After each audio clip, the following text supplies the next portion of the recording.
আসসালামু আলাইকুম রহমতুল্লাহি ওবরকাতুহ।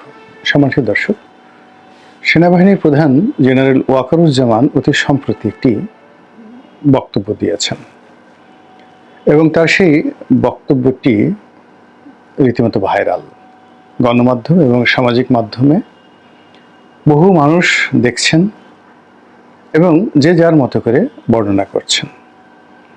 এবং তার সেই বক্তব্যের সময় তার বডি ল্যাঙ্গুয়েজ, তারপর তার মুখভঙ্গি এবং তার শব্দচয়ন এবং একই সঙ্গে সেই বক্তব্যের মাধ্যমে তিনি যে বিষয়গুলো তুলে আনার চেষ্টা করেছেন, আমি আমার ক্ষুদ্র বুদ্ধি মতো সেই বিষয়গুলো খুব সংক্ষেপে আপনাদের সামনে তুলে ধরার চেষ্টা করব।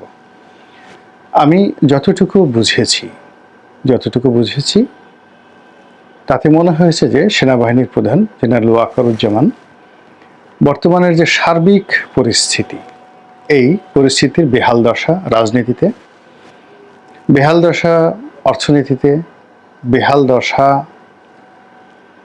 সমাজের শৃঙ্খলায় এবং বিশৃঙ্খলায়, সব কিছু নিয়ে তিনি ত্যক্ত এবং বিরক্ত। 2 নম্বর হলো যে তিনি বারবার একটি কথা বলার চেষ্টা করছেন যে তার অন্য কোনো লোভ লালসা নেই, আকাঙ্ক্ষা নেই।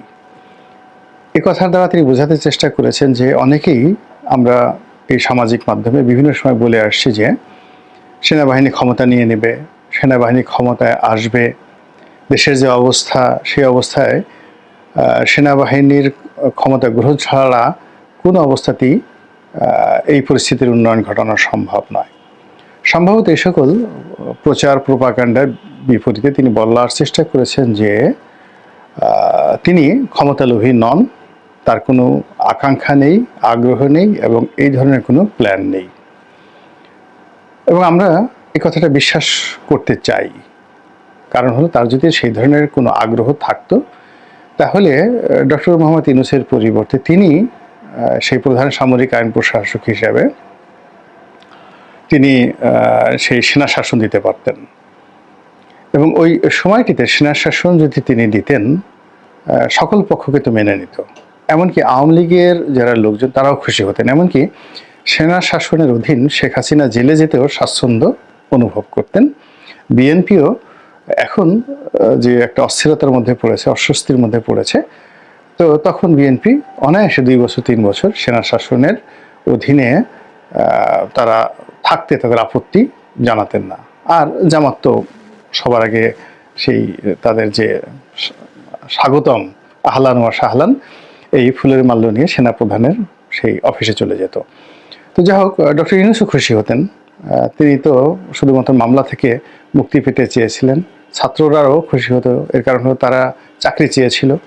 তো দেশের সেনাবাহিনীর শাসন থাকলে একটা নিরপেক্ষ পরীক্ষা ব্যবস্থা, কোটাবিহীন পরীক্ষা ব্যবস্থা যদি চালু হতো, ছাত্ররা বিসিএসে কর্মকর্তা হতেন, সারা দেশে মিলিটারি যাকে বলা হয় মার্শাল কোর্ট ল কোর্ট হতো এবং সেখানে খুব দ্রুত বিচার করে ছাত্রলীগ, যুবলীগ, আওয়ামী লীগ এদের সবার বিচার করা যেত এবং এতদিন অনেক কিছু কুল্লো খালাস হয়ে যেত। কিন্তু সেই কাজটি তিনি করেননি। সেই কাজটি তিনি না করে একটি বেসামরিক প্রশাসনের হাতে বা সরকারের হাতে ক্ষমতা দিয়েছেন। পেছন দিক থেকে তিনি লজিস্টিক সাপোর্ট দিয়েছেন এবং এখন পর্যন্ত দিয়ে যাচ্ছেন। কিন্তু এতে করে পরিস্থিতির অবনতি হয়েছে, ভীষণ রকম অবনতি হয়েছে এবং এই অবনতির কারণে তিনি বিরক্তি প্রকাশ করে বলেছেন এনাফ ইজ এনাফ। কিন্তু এই কথা বললে তিনি নিজের যে দায়, এই দায় থেকে তিনি মুক্তি পাবেন না। প্রথম কারণ হলো জনগণ কিন্তু শেখ হাসিনার পালিয়ে যাওয়ার পর সেনাপ্রধানের কথার উপর বিশ্বাস করেছে যে আমার উপর আস্থা রাখেন, আমি সব কিছু দেখছি। তারা কিন্তু ডক্টর মোহাম্মদ ইউনূসকে সেনাপ্রধানের মনোনীত ব্যক্তি হিসেবে মনে করেন। সেনাপ্রধানকে ডক্টর মোহাম্মদ ইউনূসের অধীনস্থ মানে ব্যক্তি বা কর্মকর্তা, যেটা শেখ হাসিনা জামানাতে তিনি ছিলেন, ওটা মনে করেন না কেউ। তো কাজেই তিনি ইচ্ছে করলে যদি খালি বলেন এনাফ এনাফ বা এটা হয়েছে এটা বললে তিনি পার পাবেন না। এটা হলো বাস্তবতা। দ্বিতীয় যে বিষয়টি এসছে সেটা হলো যে আমরা সেনাবাহিনীর ক্ষমতা বৃদ্ধি করার তাদেরকে ম্যাজিস্ট্রেসি পাওয়ার দেওয়ার ব্যাপারে সুপারিশ করেছিলাম। সেনাবাহিনী ডিপ্লয় করা ছিল 30,000 সেনাবাহিনী, কিন্তু তাদের ম্যাজিস্ট্রেসি পাওয়ার ছিল না আমরা যারা বলেছিলাম। তারপরে সরকার তাদেরকে ম্যাজিস্ট্রেসি পাওয়ার দিয়েছে এবং এখন পর্যন্ত ম্যাজিস্ট্রেসি পাওয়ার নিয়ে সেনাবাহিনী উল্লেখযোগ্য এরকম কোনো কাজ করেছেন বা করার ফলে দেশের শান্তি শৃঙ্খলায় আসছে এরকম পরিস্থিতি আমরা এখনও লক্ষ্য করিনি। ফলে তিনি যতই এনাফ এনাফ বলেন না কেন, আলটিমেটলি সরকারের কর্তা ব্যক্তি হিসেবে সমস্ত কিছুর জন্য তাকেও একটা সময় জবাবদিহি করতে হবে। এটা হলো বাস্তবতা।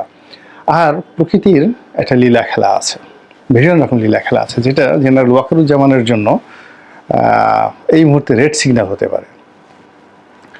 সেটা হলো, যে মানুষ যা চায় না সে মানুষের পেছনে সেই জিনিসটি ঘুরতে থাকে, আর যারা যে জিনিসটি ব্যাপারে লালায়িত তারা কখনো সেই জিনিসগুলো পায় না।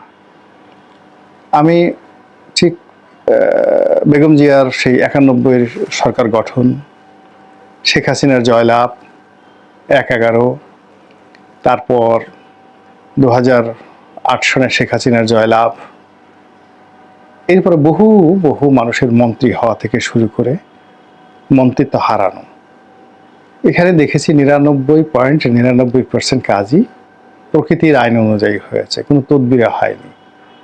আশ্চর্যজনক সব ঘটনা হয়েছে। কল্পনাও করতে পারিনি যে একটা মানুষ মন্ত্রী হবে, সে মন্ত্রী হয়ে গেছে। ইভেন ডক্টর মোহাম্মদ ইউনূস আজকের এই পর্যায়ে আসবেন, এখানে প্রকৃতি খেলে দিয়েছে। তিনি কল্পনাও করেননি। তিনি প্ল্যান করছিলেন যে কী করে পালাবেন, কোন দেশে থাকবেন, গ্রেপ্তার যদি হয়ে পড়ে তাহলে কি হবে, ইত্যাদি ইত্যাদি অনেক কিছু। কিন্তু আল্লাহ তাকে সিংহাসনে বসিয়ে দিয়েছেন।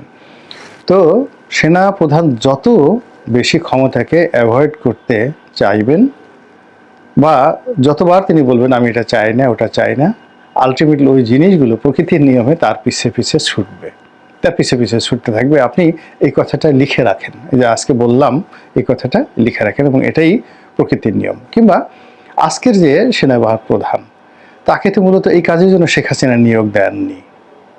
শেখ হাসিনা যে কাজটির জন্য নিয়োগ দিয়েছেন সেটা তার জন্য বুমেরাং হয়েছে শেখ হাসিনার জন্য। সেনাপ্রধান আজকের এই দায়িত্ব পালন করবেন তিনি সেটা নিজেও চাননি। যাই হোক, এই হলো তার যে বক্তব্যের কয়েকটা দিক, এবং সেখানে তাকে নিয়ে প্রকৃতি খেলছে।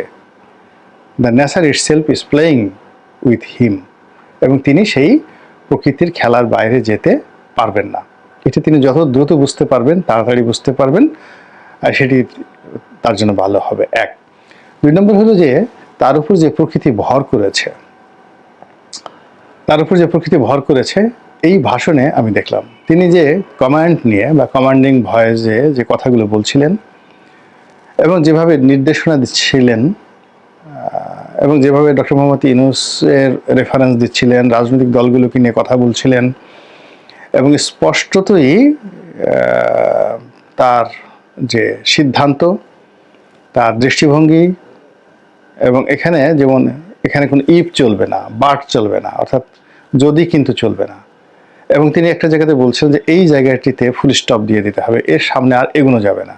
বিডিআরের বিচার নিয়ে তিনি বলছিলেন যে এখন বিচারে নিয়ে বিদেশের ইউটিউবাররা এখানে নেগোসিয়েশন করার চেষ্টা করছে, রাজনীতিবিদরা এখানে তদবির করার চেষ্টা করছে। তো বিডিআর সদস্যরা যে নির্মম হত্যাকাণ্ড ঘটিয়েছে এবং সেনা সদস্যদেরকে মেরেছে, এই টোটাল প্রক্রিয়াটা এই জায়গাতেই ডট দিয়ে দেওয়ার জন্য তিনি যেভাবে নির্দেশনা দিয়েছেন, এটি গত 7 মাসে কখনো হয়নি। ফলে মনে হচ্ছে প্রকৃতি তাকে নিয়ে যে খেলছে, সেই খেলার যে জায়গাটি, সেই জায়গাটিতে তার কণ্ঠে, তার শব্দচয়নে, তার চাহনিতে, তার অঙ্গভঙ্গিতে এমন অনেক কিছু ঘটে গেছে এই ভাষণটিতে, যেটা তিনি হয়তো নিজেও কল্পনা করতে পারছেন না।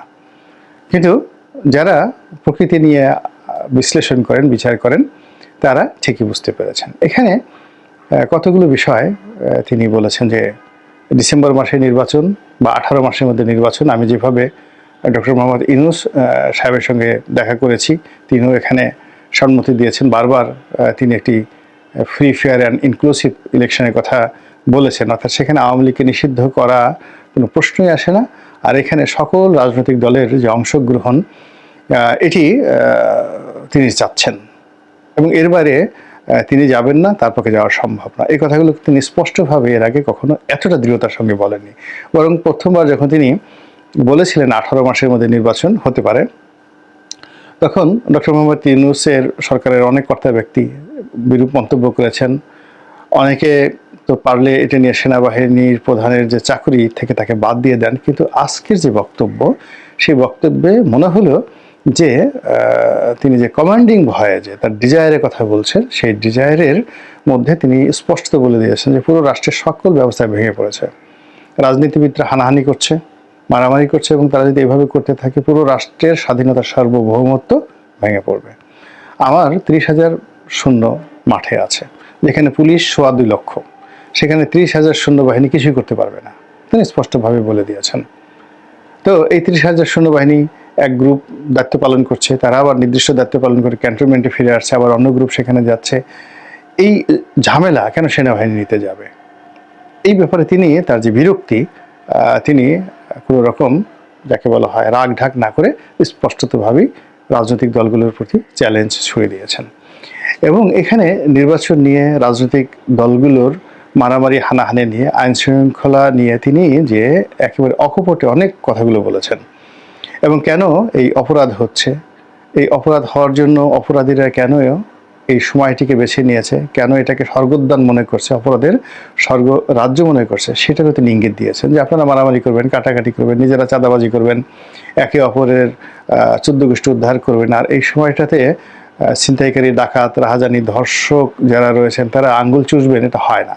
আইনের ভাষা এটা বলে না, অপরাধ বিজ্ঞানের ভাষা এটা বলে না। সে কথা তিনি স্পষ্টভাবে বলে দিয়েছেন। এবং স্পষ্টতই এই সময়টাতে বাংলাদেশের বিভিন্ন যে সকল আন্ডারওয়ার্ল্ডের কর্মকাণ্ড চলছে, সামাজিক মাধ্যম, গণমাধ্যম, তারপর বিদেশি চক্র, দেশি চক্র, রাজনৈতিক চক্র, অচক্র, কুচক্র, বিভিন্ন বুদ্ধিজীবী, তথাকথিত বুদ্ধিজীবী, তারপরে যাকে বলা হয় বিভিন্ন ধর্মের নাম ব্যবহারকারী, বিভিন্ন ধর্মীয় বক্তা, ভণ্ড পীর, সবাই যার যার অবস্থা থেকে যে যেভাবে পারছে, ওয়াজ হোক, বক্তব্য হোক, গান হোক, বাজনা হোক, বিশৃঙ্খলা তৈরি করে ফেলেছে।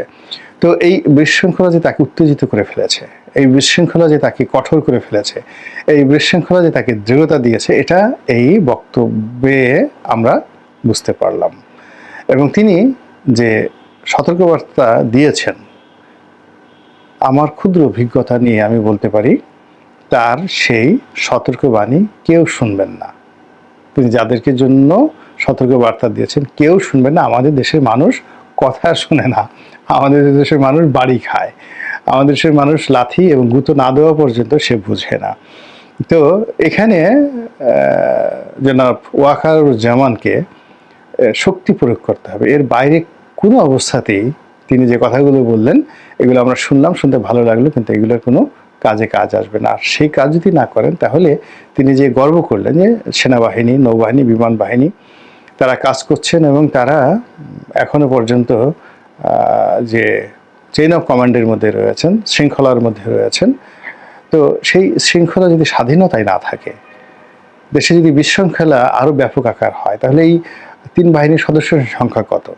সাকুলে 2 লাখ, 2 লাখ মানুষ তো চেইন অফ কমান্ডে থাকতে পারবে না। এমনকি তারা মানে ক্যান্টনমেন্টের মধ্যে যদি দরজা বন্ধ করে নিজের এলাকাতে সমস্ত কামান, বন্দুক, তারপরে শস্য এন্টি মিসাইল, সে যাকে বলা হয় এয়ারক্রাফট মিসাইল, যে সকল মারণাস্ত্র রয়েছে সেগুলো যদি চারিদিকে তাক করে রাখেন তবুও তারা রক্ষা পাবেন না। এর কারণ হলো সবচেয়ে ইফেক্টিভ, মধ্যপ্রাচ্যের ইফেক্টিভ বাহিনী ছিল সাদ্দামের রিপাবলিকান গার্ড। 10 লাখের ছোট্ট একটা দেশ ইরাক, সেখানে 10 লাখ সেনাবাহিনী ছিল এবং এর একটা বিরাট অংশ ছিল রিপাবলিকান গার্ড। দুর্ধর্ষ সেই রিপাবলিকান গার্ড সম্পূর্ণ কিন্তু ভ্যানিশ হয়ে গিয়েছিল এবং সেই রিপাবলিকান গার্ডদের দিয়েই কিন্তু আইএস তৈরি করা হয়েছে আমেরিকা এবং ইসরায়েলের মদদে। তো কাজেই আমাদের এই যে বাংলাদেশে এখন যে শকুন উঠছে মাথার উপর, কাজেই এখানে যাদের হাতে লাঠি আছে, যাদের হাতে ক্ষমতা আছে, তাদেরকে সেটা প্রয়োগ করতে হবে। সেনাপ্রধান আজকে যে ভাষায় কথা বলেছেন তাকে স্বাগত জানাচ্ছি এবং এই ধরনের কথা আরও ঘন ঘন তার বলা উচিত। এবং দৃশ্যত আলটিমেটলি যেহেতু বদনাম তারই হবে, সুনামও তারও হবে, কাজেই তিনি কারোর উপর দায়িত্ব ছেড়ে দিয়ে বা ওখান থেকে তিনি একটা বক্তব্য দিয়ে বললেন যে অমুক ওটা করবে অমুক ওটা করবে, এতে হবে না। এতে করে আরও ক্ষয়ক্ষতির পরিমাণ বাড়তে থাকবে। আল্লাহ আমাদের সবাইকে হেদায়েত দান করুন এবং হেফাজত করুন। আসসালামু আলাইকুম ওয়া রাহমাতুল্লাহি ওয়া বারাকাতুহু।